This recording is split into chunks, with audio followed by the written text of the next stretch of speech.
90% মুসলিমের কান্ট্রি বলি আমরা, নিজে আপনি দেখবেন 90% মানুষ নামাজ পড়ে না। পরিসংখ্যানটা একটু কম বেশি হতে পারে, 80% হতে পারে, আমার মনে হয় না এর বেশি হবে। চিত্র দেখার জন্যে মসজিদে গেলেই যথেষ্ট। একটা এলাকার জনসংখ্যার পরিসংখ্যান করা যায় না আদমশুমারিতে? আপনি হিসেব করে দেখেন যে আপনার এই উপজেলা বলেন বা জেলা বলেন, এটা কোন জায়গায় আমি ঠিক বলতে পারছি না, পীরগঞ্জ, জাহাঙ্গীরাবাদ, এই জায়গায় নিশ্চয়ই মানুষের সংখ্যা আছে, গভর্নমেন্টের কাছে আছে না? আদমশুমারি আছে। আদমশুমারি নেন, মসজিদের সংখ্যা হিসাব করেন, এবং আপনি প্রত্যেকটা মসজিদে একটা করে প্রতিনিধি পাঠান, পাঠিয়ে দেখেন ফজর এবং এশার নামাজে কয়জন মুসল্লি এসেছে, বা 5 ওয়াক্ত নামাজে কয়জন মুসল্লি এসেছে। জুমার নামাজ দিয়ে হিসাব করবেন না, জুমার নামাজে মুনাফিকরাও নামাজ পড়তে যায়। ঈদের নামাজ দিয়ে হিসাব করবেন না, তারাবির নামাজ দিয়ে হিসাব করতে হবে না।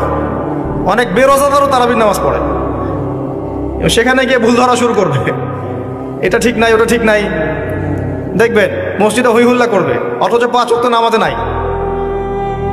এমনই হয় বাস্তবতা। আর যারা 5 ওয়াক্ত নামাজ পড়ে দেখবেন বিনয়ী হয়, অহংকার মুক্ত হয়, নীরব থাকে, ঝামেলা এড়িয়ে চলে। তো পরিসংখ্যান করে দেখেন যে একটা ইউনিয়নের মধ্যে বা উপজেলার মধ্যে কতজন মানুষ আছে, কতগুলো মসজিদ আছে, কতজন নামাজে যায়, তাহলে আপনি বাস্তবতা বুঝতে পারবেন। পরিসংখ্যান করেন যে আপনার এই পুরো উপজেলায় বা জেলায় কতজন মুসলিম আছে এবং মুসলিমদের মাঝে কতজন সহি শুদ্ধভাবে আল কোরআন তেলাওয়াত করতে যান। কিন্তু যখন আপনি বলবেন আল কোরআনের আলো ঘরে ঘরে জ্বালো, বলবেন ঠিক না বেঠিক, সবাই বলবে ঠিক, ঠিক না বেঠিক, দেখছেন? এটা তো ঠিকই, এটা একটা অদ্ভুত কালচার চলছে আর কি।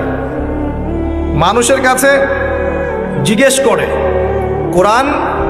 কোরআনের একটা কথা বলে মানুষকে জিজ্ঞাসা করে আপনারা বলেন ঠিক না বেঠিক।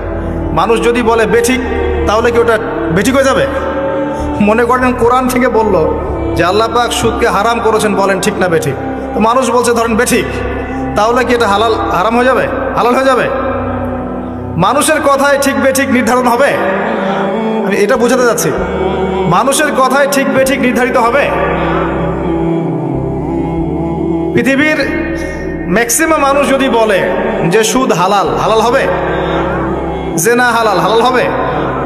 মদের লাইসেন্স দেওয়া যাবে? একটা আল্লাহর বান্দা যদি দাঁড়িয়ে বলেন যে মদ হারাম, সুদ হারাম, জেনা হারাম, সেটা হারাম থাকবে না? এটা আল্লাহ পাকের বিধান। তো যখন আপনি অডিয়েন্সকে বলবেন আল কোরআনের আলো ঘরে ঘরে জ্বালো, আপনারা সবাই রাজি আছেন? বলবে হ্যাঁ সবাই রাজি আছে।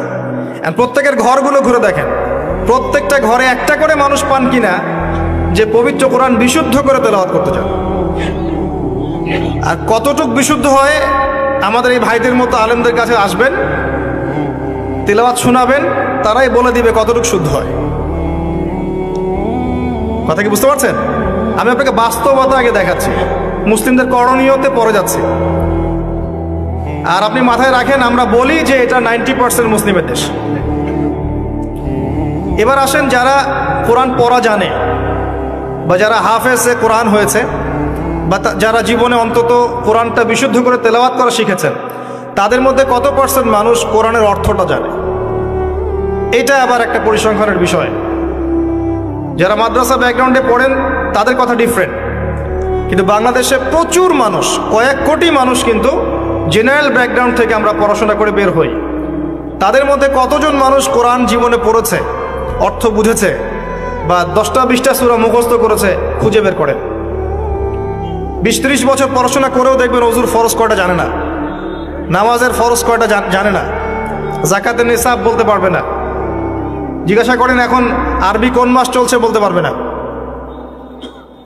কোনো সম্পর্কই নাই দিনের সাথে। সম্পর্ক এতটুকু, জুমার দিনে যেতে হয়, মসজিদে যাই, ইমাম সাহেব আরবি দিয়ে জানে কি বলে শুনি, 2 রাকাত নামাজ পড়ে খোরমা দেয়, নিয়ে চলে আসে। সমস্যাটা এরকম সংস্কৃতি। তো কোরআন কেন্দ্রিক চিন্তা করেন। আবার দেখেন যারা কোরআন আমরা টুকটাক বুঝি, টুকটাক বুঝি ভাঙাচোরা। আমরা আবার কোরআনের আদেশ এবং নিষেধ কতটুকু মেনে চলি এটা একটা বড় বিষয়। যারা আমরা কোরআন হাদিস কিছুটা বুঝি তারা আবার কোরআনের আদেশ মানে কিনা, নিষেধ বর্জন করে কিনা, এটা আরেকটা বড় বিষয়। বাস্তবতা এমন, বাস্তবতা দেখবেন কতগুলো ফ্যামিলি পান যে ফ্যামিলিগুলোর মধ্যে পর্দা কায়েম আছে। খুঁজে দেখেন, আপনি নিজের পরিবার থেকে শুরু করেন, আমি আমার পরিবার থেকে শুরু করি, আপনি আপনার থেকে শুরু করেন, আপনার আত্মীয়দেরকে দেখেন, বংশকে দেখেন, সমাজকে দেখেন, আপনি খুঁজে পাবেন কতগুলো পরিবার পাবেন যেখানে পর্দার বিধান কায়েম আছে। পরিবারের মেয়ে পর্দা করে, মা পর্দা করে, বোন পর্দা করে, অল্প সংখ্যক, ইল্লা মাশাআল্লাহ। হ্যাঁ, এমনও পরিবার আছে যে পরিবারের সদস্যরা জীবন চলে গেলেও পর্দা ছাড়বে না, এমনও আছে। এমনও পরিবার আছে পরিবারের প্রত্যেক সদস্য আলেম।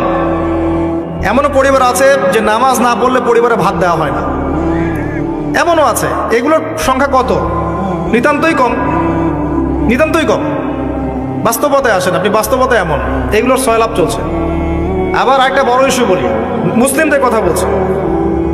আপনি প্রত্যেকটা পরিবারের জরিপ চালিয়ে দেখেন কতগুলো পরিবারে হালাল রিজিক ঢুকছে। হালাল রিজিক, মাথার ঘাম পায়ে ফেলা হালাল রিজিক পরিবারে ঢুকছে, হালাল খেয়ে পরিবার পরিজন জীবনযাপন করছে। কতটা পরিবার? ম্যাক্সিমাম পরিবার সুদখোর, ম্যাক্সিমাম। যে আমি নিজেকে সুদ থেকে মুক্ত মনে করছি, বিসমিল্লাহ। মনে করেন আমি একটা বাসায় ভাড়া থাকি, কথার কথা, মনে করেন কথার কথা। এখন ধরেন বাসার মালিক সুদী ব্যাংক থেকে লোন নিয়ে বাড়ি করেছে, কথার কথা, এক্সাম্পল দিচ্ছি। এখন এই টাকাগুলো, ভাড়াটিয়াদের টাকাগুলো নিয়ে তিনি ব্যাংকের লোন শোধ করেন, কথা বুঝতে পারছেন? আর একবার লোন নিলে তো শোধ করা চারটাখানি কথা না, চক্রবৃদ্ধি হারে বাড়তে থাকবে। এটাই ওদের উদ্দেশ্য ছিল, রক্ত চুষে খাওয়া, সাক। যার ফলে ধনী ধনী হতে থাকে, গরিব আস্তে আস্তে আরো গরিব হতে থাকে। আর আমি অনেকদিন বলেছি এটা মায়ের সাথে জেনা করার মতো পাপ, এবং আল্লাহ এবং তার রাসূলের সাথে যুদ্ধ করার মতো পাপ। দলিল আপনি সহিহ বুখারী খোলেন আর সূরা বাকারা পড়েন। সহিহ বুখারীতে আরও আছে 36 বার জেনা করলে যে গুনাহ হয়, 1 দিরহাম সুদ খেলে সেই গুনাহ হয়। এখন মনে করেন আমি রেন্ট দিচ্ছি, বা আরো 10 জন রেন্ট দিচ্ছে, এই রেন্টগুলোকে তিনি একত্রিত করে ঋণ শোধ করছেন সুদের। ইনডাইরেক্টলি, পরোক্ষভাবে আমি নিজেও সুদের সাথে সম্পৃক্ত হয়ে গেলাম। আমি কি বুঝাতে পারছি? যারা এগুলো থেকে সম্পূর্ণ পবিত্র থাকতে চাবে তাদের গায়েও সুদের ছিটাফোঁটা এসে লাগবে। এটা সেই আখিরুজ্জামান, এটা ওই যুগ না। এই যুগের কথাই নবী সাল্লাল্লাহু আলাইহি ওয়াসাল্লাম হাদিসের মধ্যে বলেছেন, এমন যুগ আসবে যে মানুষের পক্ষে রিবা থেকে বেঁচে থাকে এত দুষ্কর হয়ে যাবে যে যারা বেঁচে থাকতে চাইবে তাদের গায়েও সুদের ছিটাফোঁটা এসে লাগবে। এই হলো সেই যুগ। আর যে খায়, যে দেয়, যে লিখে রাখে, যে সাক্ষী থাকে, 4 জনকে, 4 শ্রেণীর মানুষকে নবী সাল্লাল্লাহু আলাইহি ওয়াসাল্লাম সমান অপরাধী বলেছে। আমাদের ম্যাক্সিমাম পরিবারগুলোতে যান, দেখবেন সুদের সাথে আমরা সম্পৃক্ত আছি। যতই বলি, ব্যক্তিগত জীবনে দেখবেন, ইবাদত বন্দেগীর জীবনে গিয়ে দেখবেন পাক্কা মুসল্লি, কপালে সেজদার দাগ আছে। অর্থনৈতিক জীবনে গিয়ে দেখবেন পাক্কা সুদখোর, ঘুষখোর, দুর্নীতি করছে, ট্যাক্স ফাঁকি দিচ্ছে, বা সরকারের মাল আত্মসাৎ করে খাচ্ছে। প্রচুর সম্পদ আছে আমাদের, আমরা আত্মসাৎ করতে করতে করতে করতে একটা হাতি আসতে আসতে মাছি হয়ে যায়। একটা হাতি উপর থেকে আসতে থাকে, আকাশ থেকে একটা হাতি পড়তে থাকে। হাতি পড়তে পড়তে পড়তে পড়তে দেখবেন আপনার কাছে আস্তে আস্তে মাছি হয়ে গেছে। হাতির কান একজন, ডালপালা একজন, নাক একজন, সুর একজন, শিং একজন, খেয়ে শেষ করে দিয়েছে। বাই দা ওয়ে, হাতির মনে শিং থাকে না, আমি ভুল বলছি, হাতির সুর থাকে। যাই হোক, এটা বাস্তবতা। আবার দেখবেন আমরা অনেকেই ইসলাম ফলো করার নামেও আমাদের বোনদেরকে সম্পত্তি দিচ্ছি না। সুযোগ পেলেই প্রতিবেশীর জমি মেরে খাবো, 1 বিঘত জমিও ছাড় দিব না। সুযোগ পেলেই অন্যের জমি মেরে খাবো, আত্মসাৎ করে খাবো।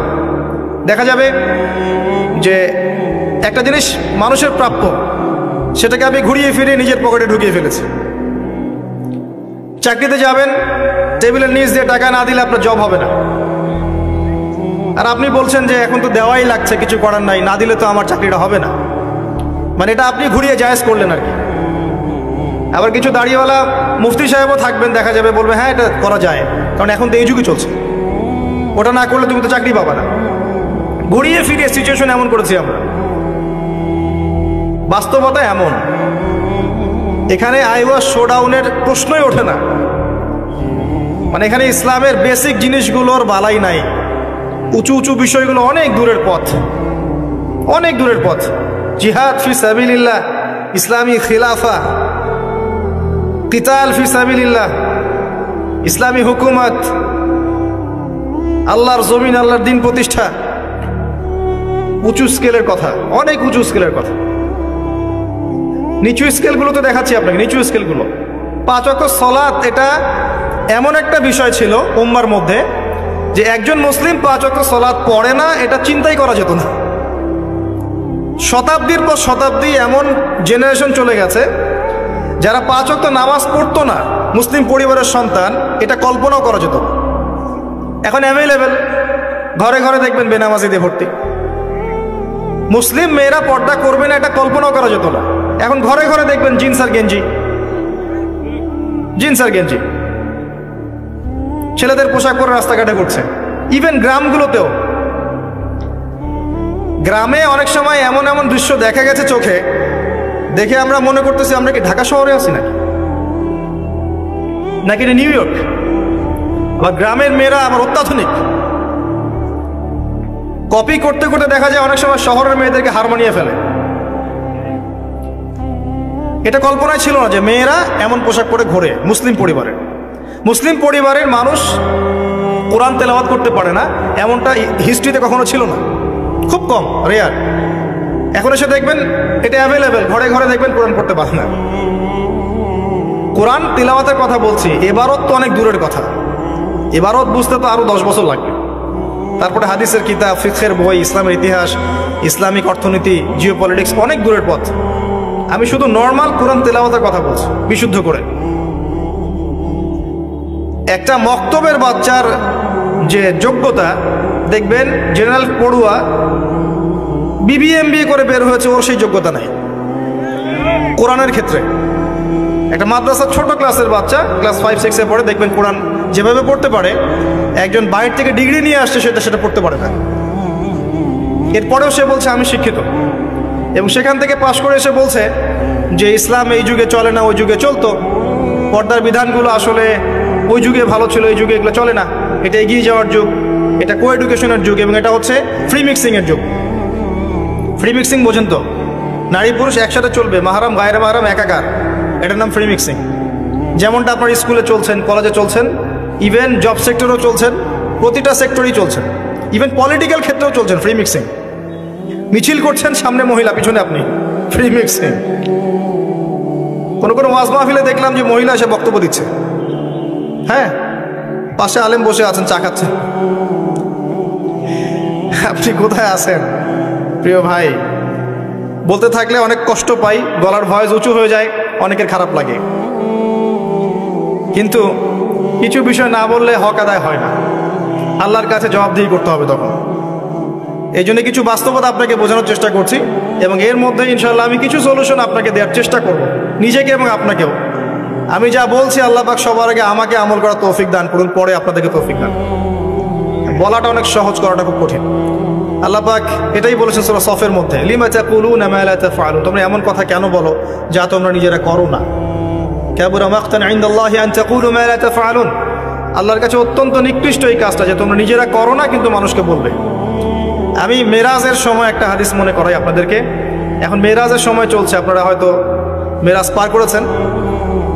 তো এখানে নবী সাল্লাল্লাহু আলাইহি ওয়াসাল্লাম কিছু শাস্তি দেখে এসেছিলেন। তার মধ্যে একটা শাস্তি ছিল এমন যে এক শ্রেণীর মানুষের জিহ্বাকে আগুনের কেচি দিয়ে কেটে দেওয়া হচ্ছে। আমরা বলি নাউযুবিল্লাহ। নবী সাল্লাল্লাহু আলাইহি ওয়াসাল্লাম জিজ্ঞাসা করলেন এরা কারা?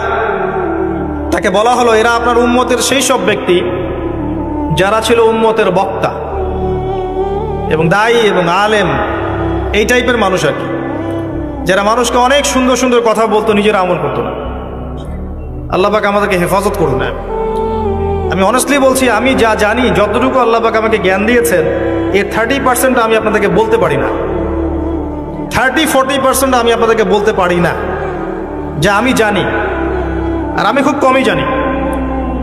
আপনি যত পড়াশোনা করবেন, যত বড় বড় আলেম ওলামার কাছে গিয়ে পড়ে থাকবেন, আপনি তত ফিল করবেন যে আপনি কিছুই জানেন না। আর আপনি যত চটি বই পড়ে মৌলানা হয়ে যাবেন, দু চারটা অনুবাদ পড়ে হাদিসের বলবেন আমি মুফতি হয়ে গেছি, তখন আপনার কাছে মনে হবে আমি অনেক জানি, আমার চেয়ে বড় জ্ঞানের কে আছে, আমি হকের ডিলার, আমি জান্নাতের ডিলার, আসো লিজ লাগলে নিয়ে যাও, ভাবখানা এরকম। তো আমি 30-40% বলতে পারি না, আর যতটুকু পারি তার মনে হয় 50-60% আমল করতে পারি না। যদি এখানে কোনো গজব আসে, আল্লাহ পাকের আল্লাহ না করুক, তাহলে সবার আগে উচিত হবে আমার এখান থেকে চলে যাওয়া। হয়তো আমার কারণেই গজবটা এসেছে। শোনেন, আমাদের সবাইকে বেসিক জিনিসগুলো ঠিক করতে হবে। আমি একটা আয়াত দিয়ে আপনাদেরকে সামনের দিকে নিয়ে যাচ্ছি। আল্লাহ রাব্বুল আলামিন বলেছেন, ইয়া আইয়ুহাল্লাযীনা আমানু, হে মুমিনগণ, আলাইকুম আনফুসাকুম, তোমরা নিজেদের নফসের খবর নাও, নিজেদের নফসকে ঠিক করো, নিজে ভালো হও। যেভাবেই আপনি ব্যাখ্যা করেন অর্থটা এমন, নিজে আগে ভালো হও, নিজের নফসকে ঠিক করো, নিজের নফসের খবর নাও। লা ইয়াদুররুকুম মান দাল্লা ইন ইহতাদাইতুম, তোমরা যদি হেদায়েতের উপর থাকো, তাহলে অন্যরা যদি পথভ্রষ্ট হয়ে যায় তোমার কোনো ক্ষতি হবে না তোমাদের, ইনশাআল্লাহ। ইলাল্লাহি মারজিউকুম জামিআন, তোমরা সবাই আল্লাহর কাছে ফিরে যাবে একদিন। ফায়ুনাব্বিউকুম, অতঃপর তিনি তোমাদেরকে জানিয়ে দিবেন, বিমা কুনতুম তা'মালুন, যে আমল তোমরা করতে। এই আয়াত দিয়ে মুফতি তাকি উসমানী, আল্লামা তাকি উসমানী জামাত বারাকাতুহু, তার একটা কিতাব আছে তাসাউফ ও আত্মশুদ্ধি, এই পুরো বইটা তিনি একটা আয়াত দিয়ে লিখেছেন। এবং তিনি বোঝাতে যাচ্ছেন যে এই আয়াতের মধ্যে সমস্যা এবং সমাধান দুটোই আছে। উম্মার সমস্যা এবং সমাধান দুটোই আছে। সমস্যা কি? আল্লাহ পাক যে বলেছেন আলাইকুম আনফুসাকুম, তোমরা নিজেদেরকে ঠিক করো, আগে নিজেদের নফসকে ঠিক করো। আমরা উল্টা কাজ করি, নিজেকে ঠিক না করে মানুষকে ঠিক করতে চাই। আমার কথা কি বুঝতে পারছেন? আমরা প্রত্যেকেই নিজেকে ঠিক না করতে গিয়ে আগে মানুষকে ঠিক করতে চাই। এটা সবচেয়ে বড় সমস্যা। এতে করে যা হয় যে আমার সমাজ সংস্কারমূলক কাজে আসলে কোনো প্রতিফলন ঘটে না, কারণ আমি তো নিজেকেই ঠিক করতে পারি না। এবং সলিউশনটাও এখানে হচ্ছে এই যে আগে নিজের জান বাঁচাতে হবে। কু আনফুসাকুম, নিজে আগে জাহান্নামের আগুন থেকে বাঁচো, ওয়া আহলিকুম নারা, তারপর পরিবার বর্গকে বাঁচো। ইয়া আইয়ুহাল্লাযীনা আমানু, হে মুমিনগণ, ইত্তাকুল্লাহ হাক্কা তুকাতিহ, আল্লাহকে ভয় করো, ভয় করার মতো ভয় করো। ওয়ালা তামুতুন্না ইল্লা ওয়া আনতুম মুসলিমুন, পরিপূর্ণ মুসলিম না হয়ে তোমরা মৃত্যুবরণ করো না। নিজেকে আগে মুসলিম হতে হবে, নিজেকে আগে মুমিন হতে হবে, নিজেকে আগে নিজের নফসকে ঠিক করতে হবে, তারপর অন্যকে বলো। এরপর পরিবার। নিজেকে ঠিক করার জন্য কি কি দরকার? আসেন বাস্তবতায় আসেন। নিজেকে ঠিক করার জন্য প্রথমে দরকার জ্ঞান অর্জন। কি দরকার ভাই? জ্ঞান অর্জনের জন্য কিছু সাবজেক্ট আছে, কিছু কনস্ট্রাকটিভ কথা শোনেন।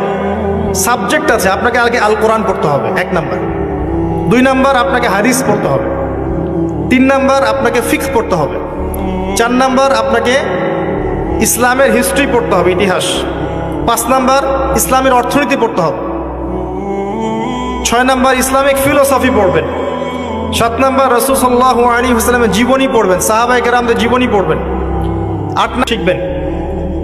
এরকম কিছু সাবজেক্ট। জিওপলিটিক্স পড়বেন। এর পাশাপাশি জেনারেল লাইনে যা যা পড়ছেন এগুলো পড়েন, কোনো সমস্যা নেই। কিছু সাবজেক্ট আছে, জ্ঞান অর্জন করেন।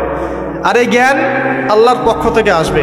বই পড়লেই যে সবাই জ্ঞানী হয়ে যাবে এমনটা নয়, এটা ভুল ধারণা যে বই পড়লেই, একটা বই শেষ করলাম আরেকটা ধরলাম, আরেকটা শেষ করলাম আরেকটা ধরলাম, এতে আমি জ্ঞানী হয়ে যাব, এটা একটা ভুল কনসেপ্ট। সবসময় মনে রাখবেন ভাই, জ্ঞান আল্লাহর পক্ষ থেকে আসে। জ্ঞান আপনি হাজারো চেষ্টা করলেও ওই বিষয়ের বুঝ আপনার ভিতরে নাও আসতে পারে। আল্লাহ বলেছেন ওয়াকুলিল হাক্কু মির রাব্বিকুম, হক সেটাই যেটা তোমার রবের পক্ষ থেকে নাজিল হয়। জ্ঞান সেটাই যা তোমার রবের পক্ষ থেকে নাজিল হয়। ফামান শাআ ফালইউমিন, যার ইচ্ছা হয় সে ঈমান নিয়ে আসুক, ওয়ামান শাআ ফালইয়াকফুর, যার ইচ্ছা হয় সে অস্বীকার করুক। ইন্না আ'তাদনা লিয-যালিমিনা নারান, আমি জালেমদের জন্য আগুন প্রস্তুত করে রেখেছি। জ্ঞান আল্লাহর পক্ষ থেকে আসে, তবে একটা সিস্টেম আছে। এই সাবজেক্টগুলো পড়তে হবে, পড়ে ওলামায়ে কেরামের কাছে গিয়ে বুঝতে হবে। একা একা বোঝা যাবে না, একা একা বুঝতে গেলে আপনি বিভ্রান্ত হয়ে যেতে পারেন। এখানেই সোহবতের প্রশ্নটা আসবে যে আপনাকে হকপন্থী আলেম ওলামার সাথে থাকতে হবে। আপনি থাকলে তাদেরকে দেখেও দিনটা শিখবেন। একজন ব্যক্তি যার মধ্যে সুন্নত আছে তাকে দেখে আপনি সুন্নত শিখতে পারেন। দেখবেন আমরা যারা স্কুল কলেজ বিশ্ববিদ্যালয়ে পড়াশোনা করেছি, আমাদের অনেক টিচার ছিল, ফেভারিট টিচার, পছন্দের টিচার, আমরা ওদেরকে কপি করতাম। তাদের চিন্তা, তাদের চেতনা, তাদের চলাফেরা, ওঠা বসা, পোশাক আশাক আপনার মধ্যে ঢুকে গেছে, ঢুকে নাই? তারা দীর্ঘদিন আপনাদেরকে পড়িয়েছেন, দর্শন শিখিয়েছেন, ফিলোসফি শিখিয়েছেন, ভালো মন্দ ডিল করতে শিখিয়েছেন। পরে তাদের বুঝে আপনি জগৎকে বুঝেছেন। আমার কথা কি বোঝা যায়? ওস্তাদ এমন একটা জিনিস, একইভাবে যদি আপনি হকপন্থী উলামায়ে কেরামের কাছে থাকেন, তাদেরকে দেখেন, তাদের সোহবতে যান, পড়াশোনা করেন, আপনি তাদের কাছ থেকেও দেখে অনেক কিছু শিখতে পারবেন। আর এভাবেই সাহাবায়ে কেরাম রাদিয়াল্লাহু আনহুম আজমাইন নবী সাল্লাল্লাহু আলাইহি ওয়াসাল্লামকে দেখে দিন শিখেছিলেন। তারা কিন্তু বাসায় গিয়ে বই পড়ে দিন শিখেন নাই। আমার কথা কি বুঝেন? তারা কিন্তু বাসায় গিয়ে বই পড়ে দিন শেখেন নাই। এখন আমরা কতজন আলেম ওলামার কাছে যেতে চাই? যেতেই চাই না। বইপত্র অ্যাভেলেবেল, বাসায় পড়বো, জ্ঞানী হয়ে যাব, তাই না? আবার মাশাআল্লাহ দেখা যায় অল্প কিছুদিন পড়াশোনা করে এটা সহি, এটা জয়ীফ, এটা জাল, এটা মাউজু, এটা অমুক, এটা তমুক, এগুলো ফতোয়া শুরু করে দেয়। অথচ সহি জয়ীফের খবরই জানে না সে, কোনটা সহি হয় কোনটা জয়ীফ হয়। তো বাস্তবতা কঠিন। প্র্যাকটিক্যালি আপনাকে জ্ঞান অর্জন করতে হবে আগে। 2 নাম্বার হচ্ছে জ্ঞান অনুযায়ী আমল। জ্ঞান অনুযায়ী আমল খুব ইম্পর্টেন্ট। এর জন্য একটা ফর্মুলা বলছি, অনলি একটা। আপনি আপনার জীবনের প্রতিটা কাজ রাসূলুল্লাহ সাল্লাল্লাহু আলাইহি ওয়াসাল্লামের সুন্নাহ মতো করার চেষ্টা করেন। পারবেন? পারা যাবে ইনশাআল্লাহ। প্রতিটা কাজ, রাত হয়েছে ঘুমাতে যাবেন, ঘুমান নবীর সুন্নাহ মতো, ওঠেন তার সুন্নাহ মতো, বাথরুমে যান তার সুন্নাহ মতো, বের হন তার সুন্নাহ মতো, খান তার সুন্নাহ মতো, পরিবারের সাথে সময় কাটান তার সুন্নাহ মতো, নামাজ পড়েন তার আদর্শে, যাকাত দেন, সওম রাখেন, মুআমালাত করেন, আপনি আমর বিল মারুফ নাহি আনিল মুনকারের কাজ করেন, দ্বীনের প্রতিষ্ঠার কাজ করেন, তার মতো করে আল্লাহর পথে দাওয়াত দেন। প্রতিটা কাজে তার সুন্নাহ ফলো করলে আপনার পুরো জীবনটাই ইবাদত হয়ে যাবে ইনশাআল্লাহ তাআলা, ইনশাআল্লাহ তাআলা। আর এটার জন্যই আল্লাহ পাক আমাদেরকে সৃষ্টি করেছেন। মনে আছে ওই আয়াতটা, সূরা যারিয়াত 59 নম্বর আয়াত, ওয়ামা খালাকতুল জিন্না ওয়াল ইনসা ইল্লা লিয়াবুদুন, আমি জিন আর মানুষকে শুধুমাত্র আমার ইবাদত করার জন্যই সৃষ্টি করেছি।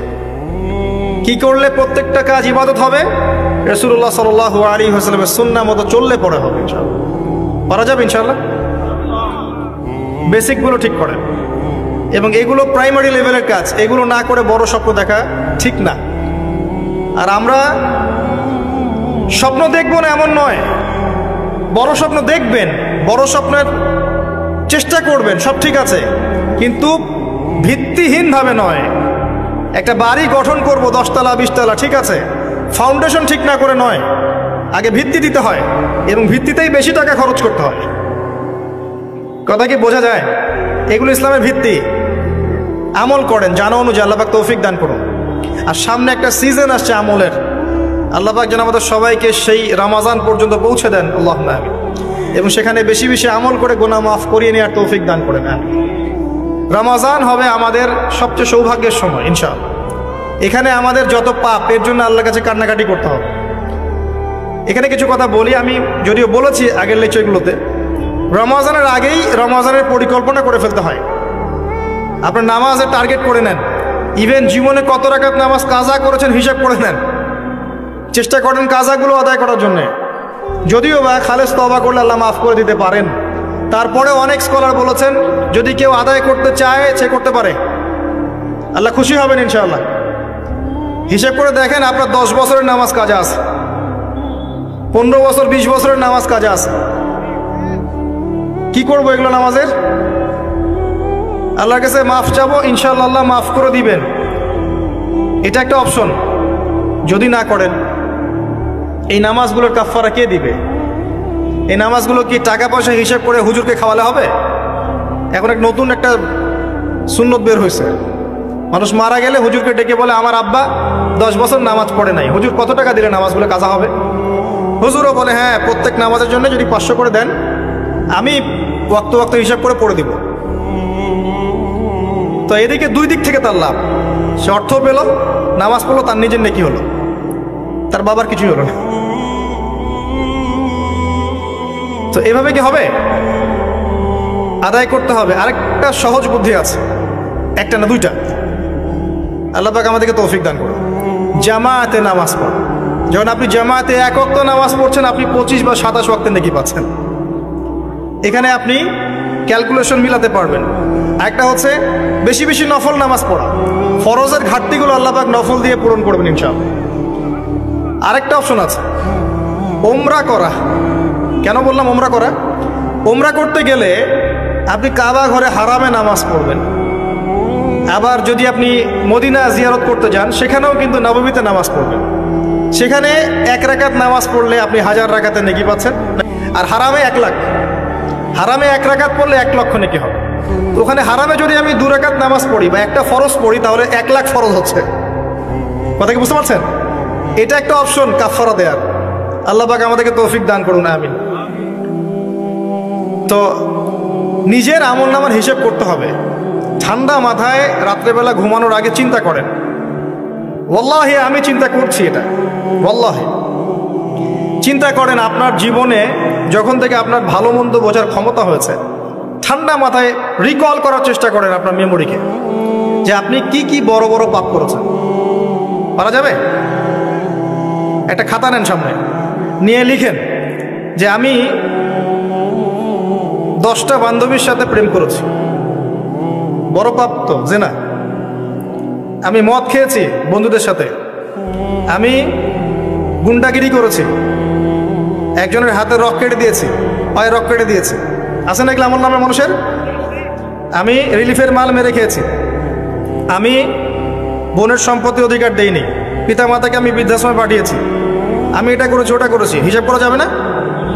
এগুলো তো করেছি, আর করি নাই। আমি নামাজ পড়ি নাই এতদিন, এত ওয়াক্ত, আমি যাকাত দেই নাই, আমি রোজা রাখি নাই। পারা যাবে না? আমরা না করলে কি হবে? লেখা আছে না, দেখানো হবে না? সে ব্যক্তি বুদ্ধিমান যে নিজের হিসাব নিজে নিয়ে নিল দুনিয়ায়। এই জায়গায় আসেন, নিজের হিসাব নিজে নিয়ে নেন দুনিয়ায়।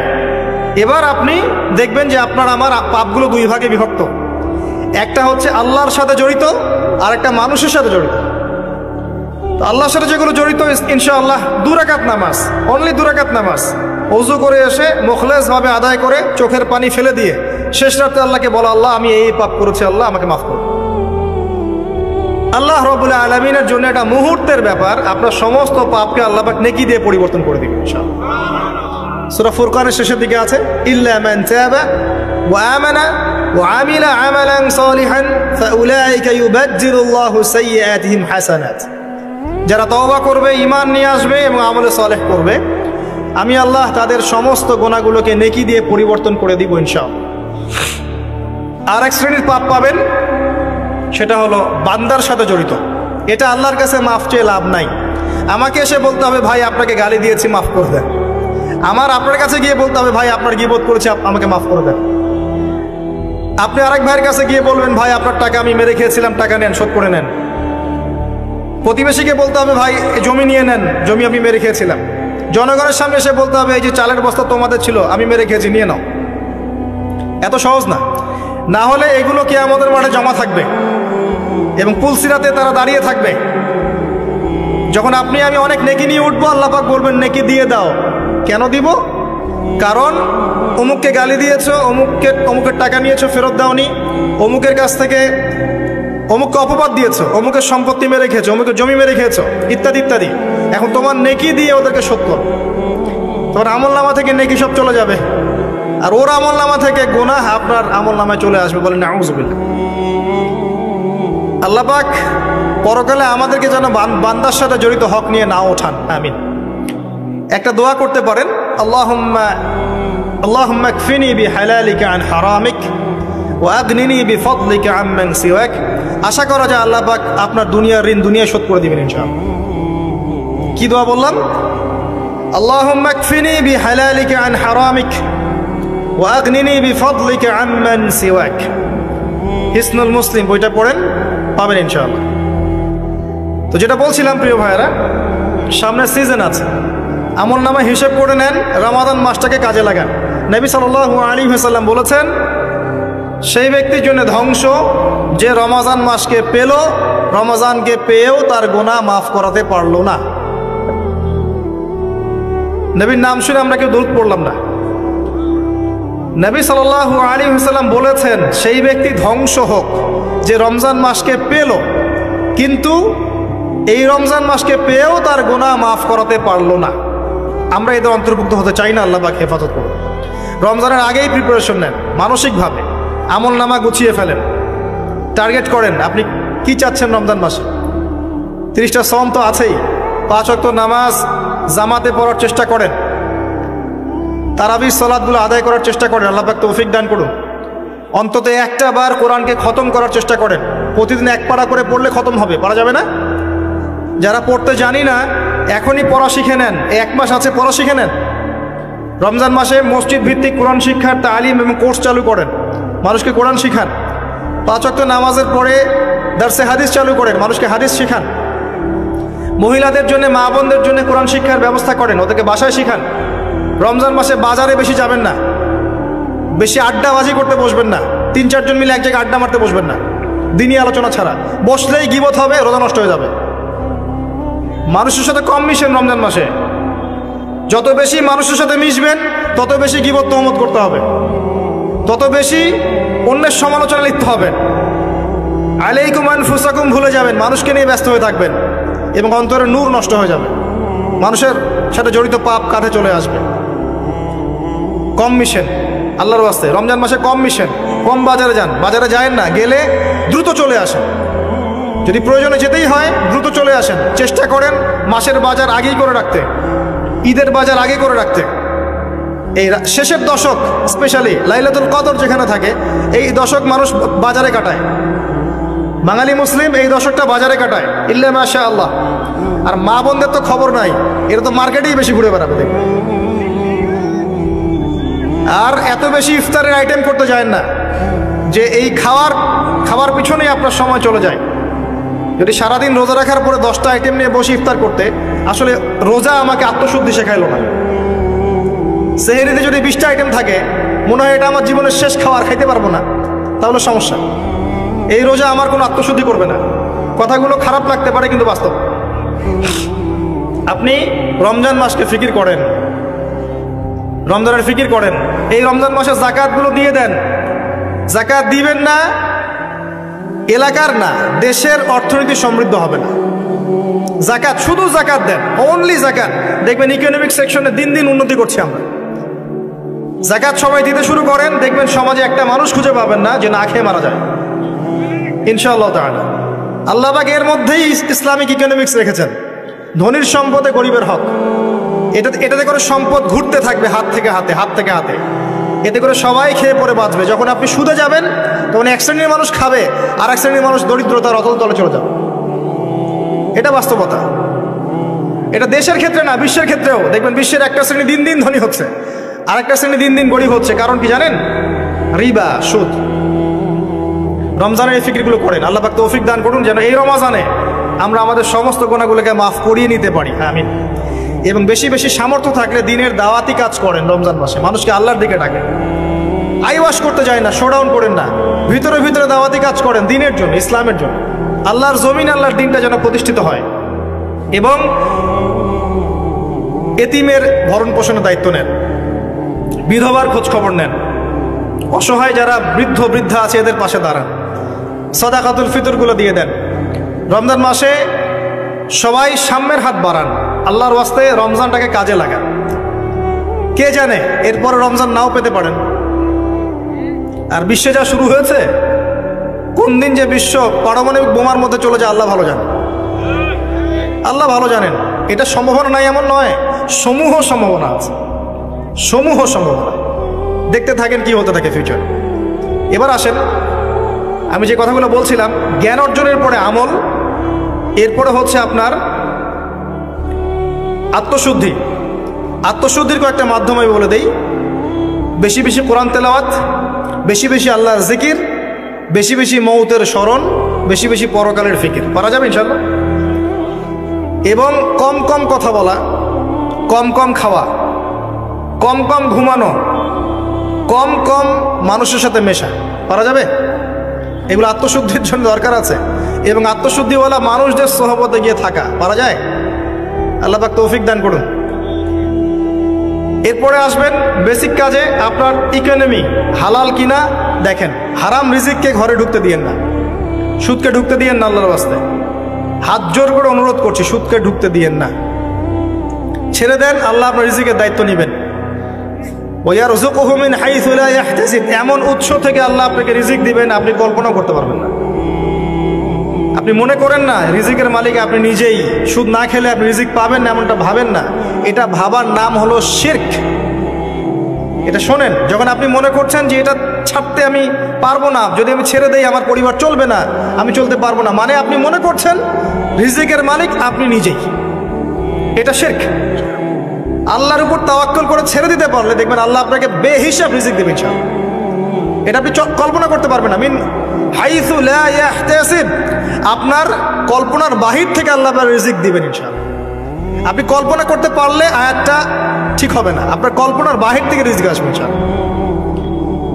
এবং এটা হচ্ছে দিন দিন বহু মানুষ সুদ ছেড়ে দিচ্ছে আলহামদুলিল্লাহ, এবং হালাল ব্যবসা করছে, হালাল কিছু করার চেষ্টা করছে। আল্লাহ পাক ওদেরকে না খাইয়ে রাখেন নাই, বরং সুদখোরদের চেয়ে ভালো রেখেছেন আলহামদুলিল্লাহ। চেষ্টা করেন এরপরে বেসিক পরিবারের আদর্শ ঠিক করার জন্য। পরিবারে কালিমা থাকবে, কি থাকবে? লা ইলাহা ইল্লাল্লাহ, তাওহীদ থাকবে। পরিবারের সুন্নত থাকবে, পরিবারে তালিম থাকবে, পরিবারের মধ্যে পর্দা থাকবে। এবং এগুলো বাস্তবায়নের চেষ্টা আমরা করব। যদি এরপরে পরিবারবর্গ না শোনে, আপনি আসহাবুল কাহফ হয়ে যান। কথা বোঝা যায়? যদি বলতে বলতে বুঝাতে বুঝাতে দাওয়াত দিতে দিতে আপনি ক্লান্ত হয়ে যান, কিছুতেই মানুষ আপনার পরিবারবর্গ কথা না শোনে, সেপারেট পরিবার গঠন করে, আলাদা পরিবার করেন, একা থাকেন, সুসম্পর্ক বজায় রাখেন, যার যার হক তাকে তাকে দিয়ে দেন, কিন্তু আপনি আলাদা পরিবার গঠন করেন, নিজে একা থাকেন। আমরা অনেকে মনে করি যে আলাদা হয়ে যাওয়াটা খারাপ। আত্মীয়তার সম্পর্ক বজায় রেখে আলাদা ইসলামিক পরিবার গড়া সুন্নত। কথা কি বোঝাতে পারছি না? আত্মীয়তার সম্পর্ক বজায় থাকবে, যার যার হক তাকে তাকে আপনি দিবেন, দিয়ে আপনি স্বতন্ত্র আদর্শ ইসলামিক পরিবার গড়বেন, এটা সুন্নত। কারণ একটা বড় পরিবার যেখানে আপনি দিন পালন করতে পারছেন না, পর্দা নাই, হালাল রিজিক নাই, আপনার আত্মনির্ভরশীলতা নাই, আপনার মতামতের কোনো মূল্য নাই, ইসলাম আপনি পালন করতে চান, বাধা দেওয়া হয়, আপনি আলাদা হয়ে যান, আলাদা স্বতন্ত্র পরিবার গঠন করেন দিনের জন্য, এবং আদর্শ স্ত্রীকে বিয়ে করেন, আদর্শ সন্তান মানুষ করেন। দেখবেন আগামীতে ইনশাল্লাহ পরিবারটা ভালো ফলাফল বয়ে আনবে ইনশাল্লাহ। কিছু করার নাই, ইসলামের জন্য আমাকে স্বার্থপর হতে হবে। ইসলামের জন্য স্বার্থপরতার সুযোগ আছে। যখন দাওয়াত দিতে দিতে বোঝাতে বোঝাতে মানুষ একবারে ক্লান্ত হয়ে যায়, তখন নূহ আলাইহিস সালাম পর্যন্ত বলেছেন, রব্বি আন্নী মাগলুবুন ফান্তাসির, আল্লাহ আমি পরাজিত হয়ে গেছি, আমাকে সাহায্য করো। আল্লাহ পাক প্লাবন নামিয়ে দিয়ে সবাইকে ধ্বংস করে দিয়েছে। লূত আলাইহিস সালাম শেষমেশ তার স্ত্রীকে ছেড়ে চলে গেলেন। নূহ আলাইহিস সালাম তার সন্তানকে রেখে চলে গেলেন। মুহাম্মদ সাল্লাল্লাহু আলাইহি ওয়াসাল্লাম তার চাচাদেরকে রেখেই চলে গেলেন মদিনায়, হিজরত করলেন। চাচার ইসলাম কবুল করলো না। আবু লাহাব করেছে? করে নাই। ইভেন আবু তালেব, যিনি দীর্ঘদিন নবী সাল্লাল্লাহু আলাইহি ওয়াসাল্লামকে সাপোর্ট দিয়েছেন, সর্বশেষে গিয়ে কালিমা পড়তে বলেছেন নবী সাল্লাল্লাহু আলাইহি ওয়াসাল্লাম, তিনি কালিমা পড়েন নাই, বলেছেন আমি আব্দুল মুত্তালিবের ধর্মের উপরেই থাকলাম। কি হলো তাহলে? ইচ্ছা করে কাউকে হেদায়েত দেয়া যায়? আল্লাহর পক্ষ থেকে হেদায়েত আসে। আসহাবুল কাহফ সমাজে টিকতে পারলেন না, গুহায় চলে গেলেন। আল্লাহ পাক 309 বছর ঘুম পাড়িয়ে রাখলেন, আবার জীবিত করলেন। তারা কি জান্নাতি নন? ইব্রাহিম আলাইহিস সালাম বাবাকে এত নসিহত করলেন, বাবা বলল বের হ বাসা থেকে, না হলে মাথা ফাটিয়ে দেবো রজম করে। উনি চলে গেলেন, সাথে একজন তার স্ত্রী সারা আলাইহিস সালাম, তাকে নিয়ে চলে গেলেন প্যালেস্টাইন। প্যালেস্টাইনের নাম শুনেছেন? কোথায়? শেষ জামানার সবচেয়ে ইম্পর্টেন্ট জায়গা প্যালেস্টাইন। মনে রাখবেন, শেষ জামানায় যত কিছু ঘটছে এর কেন্দ্র হচ্ছে ফিলিস্তিন এবং জেরুজালেম। ওই জায়গাটার জন্য এত কিছু, বিশ্বে যা কিছু দেখছেন ওই জায়গার জন্য এত কিছু। কিছু মানুষ চায় ওখান থেকে বিশ্ব শাসন করতে, এবং তারা সেটা করবেও, এটা একটা সাময়িক সময়ের জন্য। তারপরে ইনশাআল্লাহ তাআলা মুসলিমরা ওদের গর্দান উড়িয়ে দিবে ইনশাআল্লাহ, এবং ঈসা আলাইহিস সালাম সেখান থেকে ইসলামী খেলাফা আবারও বাস্তবায়ন করবেন ইনশাআল্লাহ তাআলা। আসেন, এই বেসিক কাজগুলো করেন প্রিয় ভাইরা। আর আল্লাহ পাক আমাদেরকে কিছু প্রতিভা দিয়েছেন, কাউকে জান, কাউকে মাল, কাউকে লিখার ক্ষমতা, কাউকে বলার ক্ষমতা। আল্লাহ পাক যাকে যে প্রতিভা দিয়েছেন এই প্রতিভাটাকে আপনি দিনের কল্যাণে ব্যয় করেন।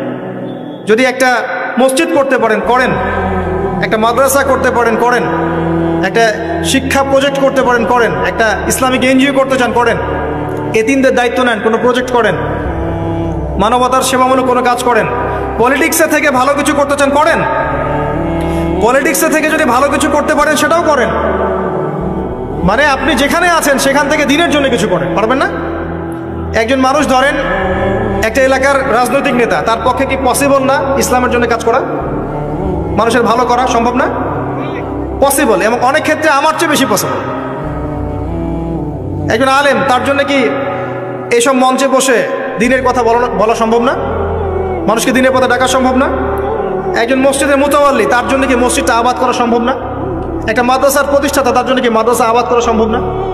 আমাদের প্রত্যেককে আল্লাহ বা কিছু না কিছু সুযোগ দিয়েছেন, ওগুলোকে ফাইন্ড আউট করে আল্লাহর ওয়াস্তে যে কয়দিন বেঁচে থাকবো দিনের জন্য কিছু করে কবরও যাই, ইনশাল্লাহ জান্নাত পাওয়া যাবে। এগুলো বাস্তব কথা, প্র্যাকটিক্যাল কথা। আর একটা কথা মনে রাখবেন, আল্লাহ পাক বলেছেন নাসুল্লাহ ফানাসিয়াহুম, যারা আল্লাহকে ভুলে যাবে আল্লাহ ওদেরকে ভুলে যাবেন। যারা আল্লাহকে ভুলে যায় আল্লাহ তাদেরকে ভুলে যান। ইন্নাল্লাহা লা ইউগাইয়িরু মা বিকওমিন হাত্তা ইউগাইয়িরু মা বিআনফুসিহিম। একটা কওম যতক্ষণ তার অবস্থা পরিবর্তনের চেষ্টা করে না, আল্লাহ পাক ওই কওমের অবস্থা পরিবর্তন করেন না।